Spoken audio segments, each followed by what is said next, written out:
स्वाति ध्यानस्थ अवस्था में चिल्ला रही थी।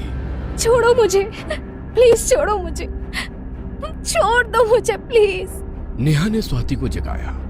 उसने देखा कि स्वाति के हाथों पर उंगलियों के लाल निशान उभर आए हैं। तो दोस्तों, आइए जानते हैं स्वाति के साथ ये सब क्या हो रहा था। लेकिन इससे पहले आपके अपने favourite channel once upon a time को सब्सक्राइब करें। अगर आपको वीडियो पसंद आया तो लाइक करें और शेयर करें।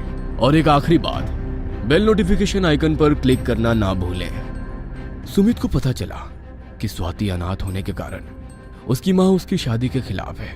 वो दोनों को ही चाहता था, इसलिए सुमित ने स्वाति से कोर्ट मैरिज कर ली और दरवाजे पर खड़ा हो गया। उन्हें देखते ही सुमित की मां का गुस्सा बढ़ गया। उसकी मां उससे बहुत नाराज हो गई और उसने सोचा कि इस लड़की ने ही उसके बेटे पर काला जादू किया है और उसे फंसा लिया है। उसने उन्हें घर में तो ले लिया, लेकिन स्वाति को उसने कभी माफ नहीं किया। कुछ दिन बीत गए और सुमित की मां ने अपना असली रूप दिखाना शुरू कर दिया। जब सुमित ऑफिस गया तो उन्होंने स्वाति से पूरे घर का काम करवाया। उन्होंने आसपास के सभी लोगों को घर पर खाने के लिए बुलाया और स्वाति से खाना बनवाया और यह सुनिश्चित किया कि स्वाति को खाने का एक भी दाना ना बचे। उसने इसी तरह से कई अत्याचार स्वाति के ऊपर किए। स्वाति को सब कुछ पता चल रहा था, लेकिन वो उम्मीद पर टिकी हुई थी कि शायद किसी दिन उसकी सासू मां का गुस्सा शांत हो जाए। जैसे जैसे दिन बीतते गए, स्वाति की तबीयत बिगड़ती जा रही थी। एक दिन दोपहर में स्वाति नींद से उठी। गला सूखने के कारण पानी पीने के लिए रसोई में जा रही थी। तभी उसे अपनी सासू के कमरे से कोई आवाज सुनाई दी। वो उस दिशा में मुड़ी। दरवाजा खोलकर देखती है तो क्या, उसकी सासू खुले बालों के साथ बैठी थी। चारों ओर धुआं था। उसकी सासू के सामने नींबू, कुमकुम, एक काली गुड़िया और सुइयां रखी हुई थी। वो गुड़िया को देखकर कुछ मंत्र पढ़ रही थी। जैसे ही उसकी नजर स्वाति पर पड़ी, वह जोर से चिल्लाने लगी, तुम यहाँ क्यों आई हो? मैं तुम्हें नहीं छोड़ने वाली। और जोर जोर से हंसने लगी। ये सब देखकर स्वाति अपने कमरे में भाग गई। उसने दरवाजा अंदर से बंद कर लिया और सुमित को फोन करके उसे जल्दी घर बुला लिया। सुमित घर आया तो स्वाति अपने कमरे में ही थी। सुमित ने दरवाजा खटखटाते हुए अपनी माँ से पूछा, माँ, स्वाति को क्या हुआ? उसने मुझे जल्दी घर आने के लिए क्यों कहा? मुझे नहीं पता, मैं पड़ोस में थी। जब मैं घर आई तो वो तब से अंदर ही है। सुमित की आवाज सुनकर स्वाति ने दरवाजा खोला। स्वाति सुमित को कुछ बताने ही वाली थी कि तभी उसकी नजर अपनी सासू मां पर गई। अपनी सासू की बड़ी बड़ी आंखें देखकर स्वाति कुछ नहीं बोल सकी। उस तनाव से वो बेहोश हो गई। जब वो होश में आई तो वो दूसरे घर में रहने की जिद करने लगी। स्वाति की जिद की वजह से दोनों दूसरे घर में रहने लग गए। कुछ महीनों बाद सुमित को फोन आया कि उसकी मां की तबीयत ठीक नहीं है। सुमित और स्वाति मां को देखने के लिए घर गए। उनकी तबीयत बहुत खराब हो गई थी, इसलिए सुमित और स्वाति ने वहीं रुकने का फैसला किया और वहीं रहने लग गए। 3 दिनों में ही सुमित की मां का देहांत हो गया। 13वें दिन बाद सभी अंतिम संस्कार की रस्में पूरी करके सुमित ऑफिस में ज्वाइन हो गया। स्वाति भी घर के सारे काम करके सोने के लिए अपने कमरे में चली गई। किताब पढ़ते पढ़ते कब उसकी आंख लग गई उसे पता ही नहीं चला। जब वो जागी तो चारों ओर अंधेरा था। उसे लगा कि लाइट चली गई है, इसलिए उसने मोबाइल का टॉर्च ऑन करके मोमबत्ती ढूंढने के लिए रसोई में जाकर देखा तो उसे अपनी सासू के कमरे से आवाजें आने लगी। ये क्या आवाज है, ये देखने के लिए वो वहां गई। कमरे का दरवाजा खोला तो उसकी सास खुले बालों के साथ कोई मंत्र जाप कर रही थी। स्वाति वहां से भाग गई और अपने कमरे में आ गई। उसने दरवाजा अंदर से बंद कर लिया। सामने की खिड़की से उसे अपनी सासू दिखाई दी। खिड़की से हाथ अंदर डालकर वो बोलने लगी, तूने मेरे बेटे को मुझसे दूर कर दिया, अब मैं भी तुमसे तेरा बेटा दूर करने वाली हूँ। वह स्वाति को पकड़ने ही वाली थी कि इतने में सुमित की आवाज से स्वाति को होश आया। उसे डर डर कर पसीना आ रहा था और वो डरी हुई दिख रही थी। उसके माथे से पसीना बह रहा था और वो घबराई हुई दिख रही थी। स्वाति ने सुमित से पूछा, तुम यहाँ कैसे? इतनी जल्दी ऑफिस से आ गए? मैं बताता हूँ, पहले तुम मुझे ये बताओ कि तुम इतनी घबराई हुई क्यों हो? मुझे बहुत भयानक सपना आया था। सुमित ने बगल में रखी किताब उठाते हुए कहा, हॉरर स्टोरीज वाली किताब पढ़ोगी तो क्या होगा। और मैडम, आपकी जानकारी के लिए बता दूं, शाम के 8 बज चुके हैं। मैं ऑफिस से आया तो हर तरफ अंधेरा था। मैंने लाइट जलाई तो देखा कि तुम गहरी नींद में सो रही थी। मुझे इतनी गहरी नींद कैसे आ गई? आएगी ही, कारण ही कुछ ऐसा है। आज मुझे हमारे फैमिली डॉक्टर का फोन आया था। उन्होंने बताया कि तुम्हारी प्रेगनेंसी रिपोर्ट पॉजिटिव है। दोनों को बहुत खुशी हुई। अगले दिन स्वाति दोपहर में सो रही थी और उसे वही सपना फिर आया। वो उसी कमरे में थी। वह हाथ उसके गर्दन तक पहुंचने ही वाला था कि दरवाजे की घंटी बजी और वो जाग गई। अब स्वाति और भी ज्यादा डर गई थी। उसने दरवाजा खोला तो वहां कुरियर वाला था। कुरियर लेकर उसने दरवाजा बंद कर दिया। स्वाति ने फैसला किया कि अब वो दोपहर में नहीं सोएगी और उस समय वो गार्डन में काम करने लगी। एक दिन सुमित की दोस्त नेहा उसके घर उससे मिलने आई। ये जानकर कि वो योग और ध्यान सिखाती है, सुमित ने स्वाति को नेहा से योग और ध्यान सीखने के लिए जाने को कहा। सुमित के कहने पर स्वाति नेहा के पास जाने के लिए तैयार हो गई। एक दिन जब स्वाति नेहा के साथ ध्यान कर रही थी, उसे तंद्री लग गई। उसे फिर वही सपना आया। इस बार उस हाथ ने स्वाति का हाथ पकड़ लिया था। स्वाति ध्यानस्थ अवस्था में चिल्ला रही थी, छोड़ो मुझे, प्लीज छोड़ो मुझे, छोड़ दो मुझे प्लीज। नेहा ने स्वाति को जगाया। उसने देखा कि स्वाति के हाथों पर उंगलियों के लाल निशान उभर आए हैं। नेहा के पूछने पर स्वाति ने उसे सब कुछ बता दिया। नेहा ने सुमित को फोन करके बुलाया और स्वाति को उससे सब कुछ बताने के लिए कहा। सुमित ने फैसला किया कि अब वे उस घर में नहीं रहेंगे, लेकिन उन्हें उस घर से अपना सामान लाना था। सुमित, स्वाति और नेहा तीनों सामान लाने के लिए आखिरी बार उस घर में गए। नेहा घर के बाहर गाड़ी में बैठी थी। सुमित और स्वाति घर में आए और अपना सामान इकट्ठा करने लगे। सुमित ने अपनी मां की फोटो को आखिरी बार नमस्कार किया। बैग भरकर दोनों घर से बाहर निकलने ही वाले थे कि स्वाति को याद आया कि उसकी पर्स उसके कमरे में ही रह गई है।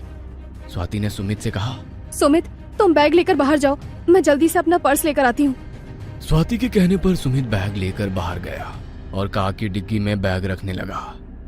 नेहा सुमित से स्वाति के बारे में पूछने ही वाली थी कि उन्हें स्वाति के चीखने की आवाज सुनाई दी। वे दोनों स्वाति की दिशा में भागे।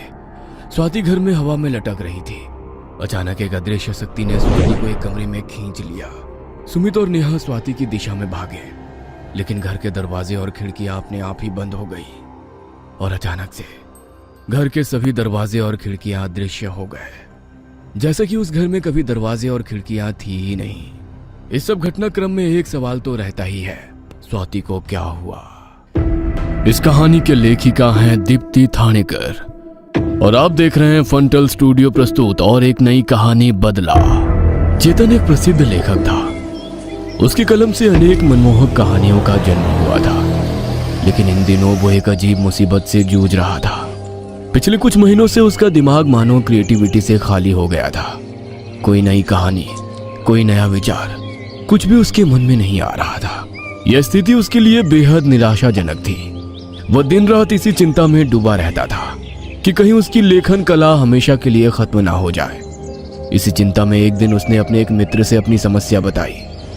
उसके मित्र ने उसे सलाह दी कि शायद माहौल बदलने से कुछ उसे नया सूझ सके।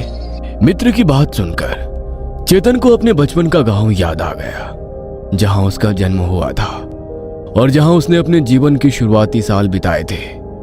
चेतन के परिवार में जब वो छोटा था तभी गांव छोड़कर शहर में आवास बना लिया था। तब से वो कभी गांव नहीं गया था, लेकिन उसके पिताजी ने अपने अंतिम समय में गांव के घर की चाबियां चेतन को सौंप दी थी। मित्र की सलाह और पिताजी की दी हुई चाबियों ने चेतन के मन में एक विचार पैदा किया। उसने सोचा कि क्यों ना कुछ समय के लिए वो गांव चला जाए और शांत वातावरण में रहकर नई कहानी ढूंढने का प्रयास करे। चेतन ने तुरंत गांव जाने का फैसला किया। चेतन करीब शाम के 8 बजे बस से अपने गांव के बस स्टैंड पर उतरा। घर पहुंचने के लिए उसे और आधे घंटे का रास्ता तय करना था। वो अपनी बैग लेकर चल पड़ा। थोड़ी दूर आने के बाद सड़क के किनारे एक बूढ़ी औरत रोती हुई खड़ी थी, जिसका चेहरा और शरीर मानो बुरी तरह से जला हुआ था। वह चेतन को मदद के लिए पुकारने लगी। मेरी मदद करो। चेतन उसके पास जाने के लिए निकला तो वो औरत जोर जोर से हंसने लगी और वहां से गायब हो गई। चेतन यह दृश्य देखकर भयभीत हुआ, लेकिन उसने सोचा कि ये उसका वहम होगा और अपने रास्ते चलने लगा। थोड़ी दूर आने पर चेतन को एक औरत अपने 2 बच्चों के साथ दिखाई दी। वो उन बच्चों को वहां से भाग जाने के लिए कह रही थी। देखो वो आ रहा है, जल्दी करो, भागो यहाँ से, भागो जल्दी, नहीं तो वो तुम्हें जिंदा नहीं छोड़ेगा। चेतन ने सोचा शायद कोई पागल औरत है।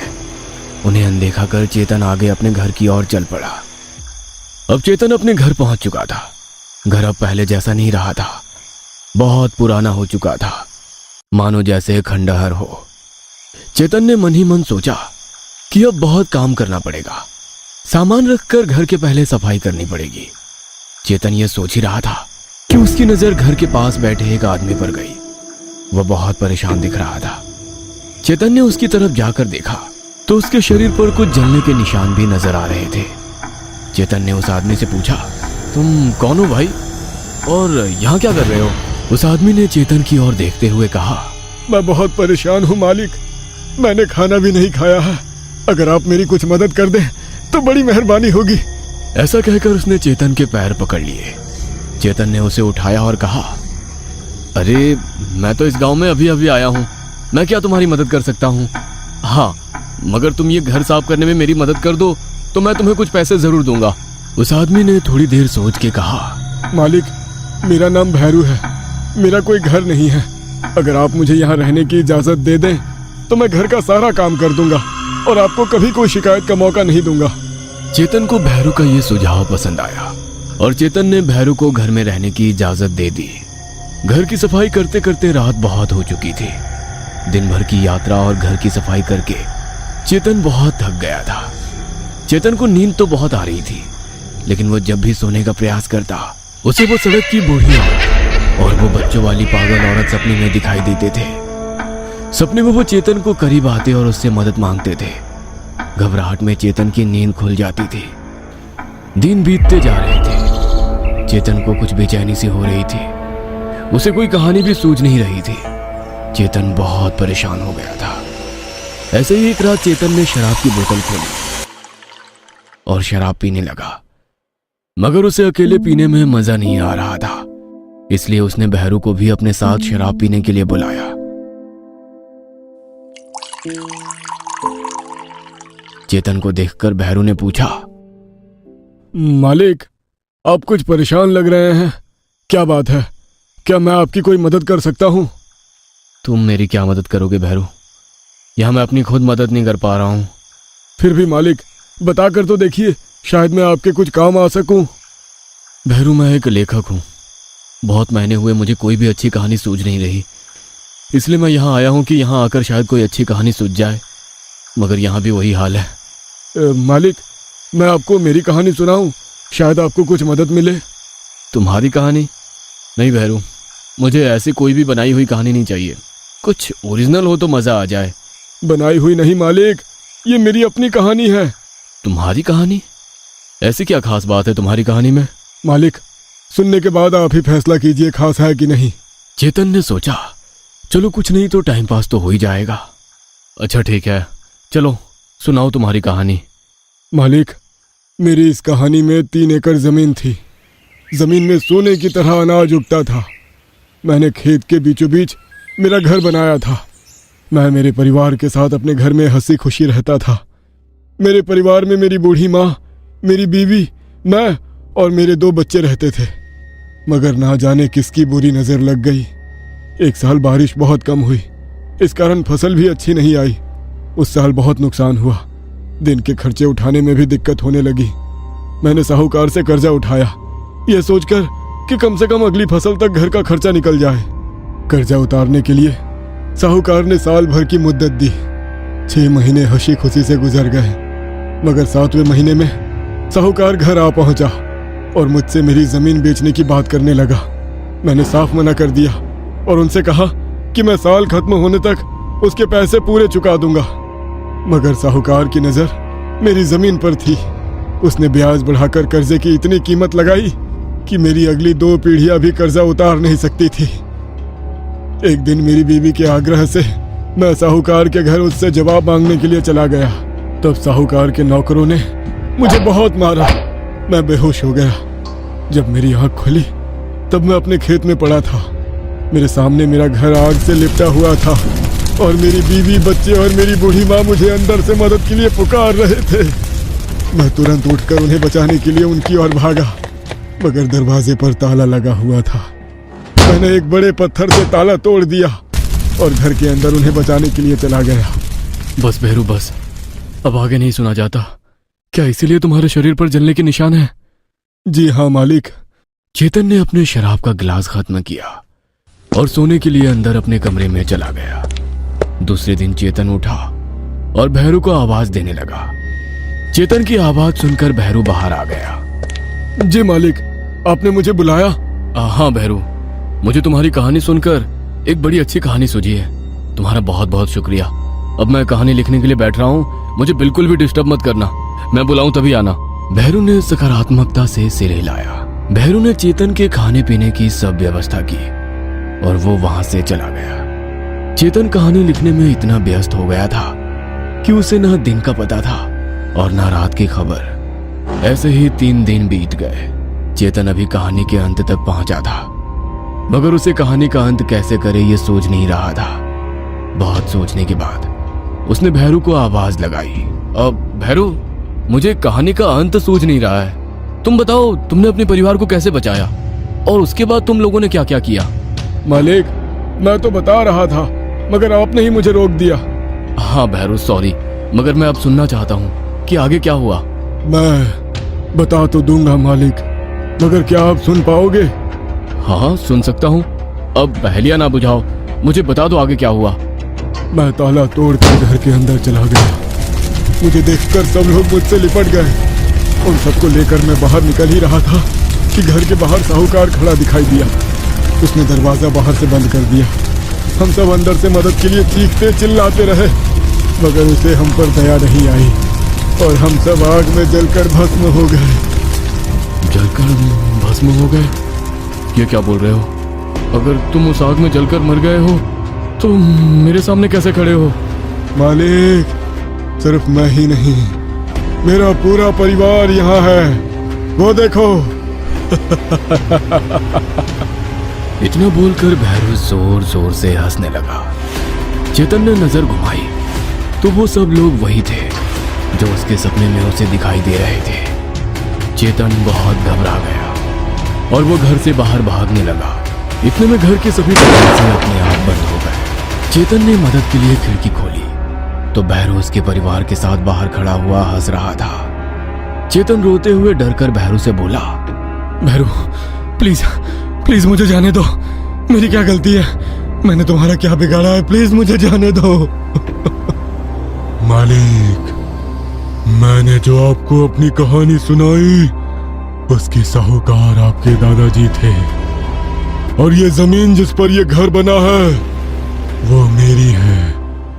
मैं अपनी जमीन किसी को नहीं दूंगा। इतना कहकर भैरू और उसका परिवार चेतन को गुस्से से देखने लगा और देखते ही देखते चेतन का पूरा घर जलने लगा।